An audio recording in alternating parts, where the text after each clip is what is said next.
Welcome back to the class on HVDC transmission system. In this lecture, we are going to discuss about the applications of the DC transmission. In the last video, we have discussed about the comparison between the DC transmission and AC transmission. In some cases, HVDC system has a more advantages when compared to the AC system.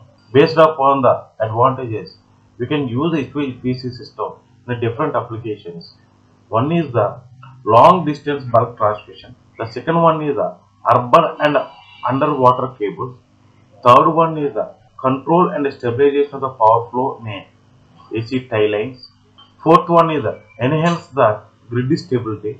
Fifth one is the improvement in the power quality. Now we are going to see one by one. Long distance bulk transmission. Suppose if you want to transmit a power long distance, high amount of power means the distance is more than the break-even distance, then we have to go for the HVDC system. It is a more economical. It is also more reliable and stable.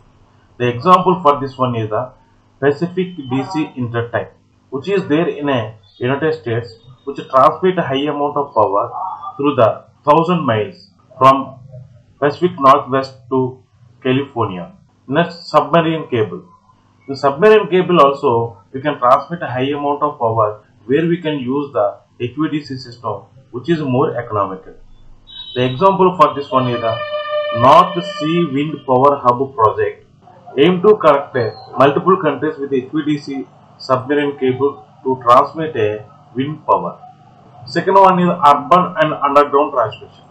In case of urban area where the space is limited, HVDC system will be taking less amount of space when compared to the AC transmission system.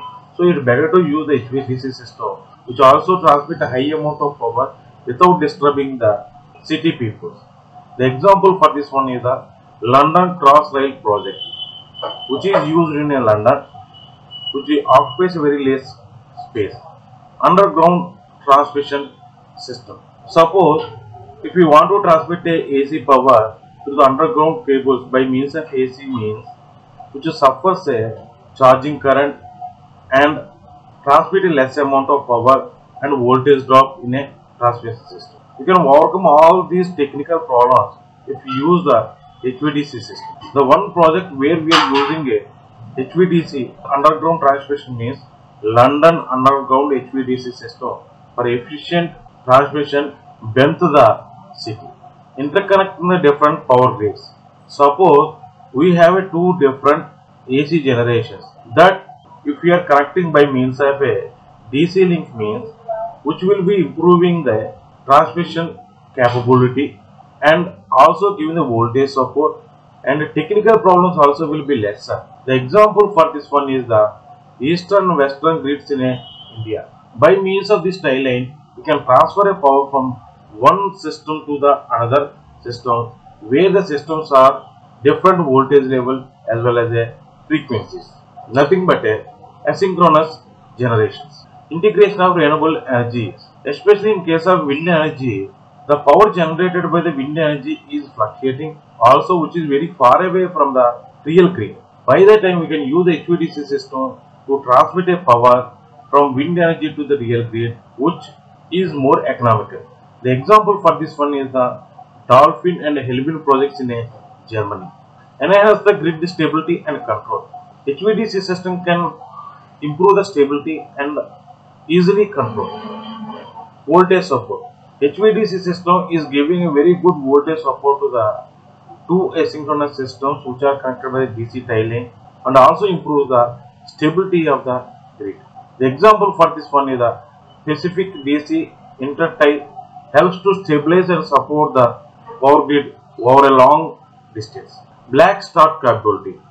Suppose if any grid is blackout is occur. Now again if we want to start that grid, that we can start it by means of a HVDC system. HVDC systems in various regions can assist black start operation by providing a power to the critical grid infrastructure. By means of HVDC system, we can improve the power quality also, smoothing the power fluctuations. Already we have discussed about the wind energy. Whatever the power we are getting by means of wind energy, that is not a constant power, that is fluctuating power. because it is highly depending upon the wind. So if you use the HVDC system to transmit that power means it can able to smooth out the power fluctuations and transmit that high amount of power to the real grid. Harmonic reduction. If you use the HVDC system along with the AC grid, then it will be reduced the harmonics into the AC side as well as the DC side by means of a filters. So harmonics in a system will be reducing, which improves the power quality of the overall grid. Specialized industrial applications. The power supply to the remote industry sites. Suppose if the industry is very remote, that we take mining operation. Now we want to give a power to the mining operation, that we can done by means of HVDC system, which is more effective and also economical. DC for the high power application. Suppose if the industry which requires high DC power means that we can supply by means of a DC transmission system, which gives a more reliability and a stable operation to the high power applications of the industries. So in this manner, different applications are there where we are going to use the HVDC system.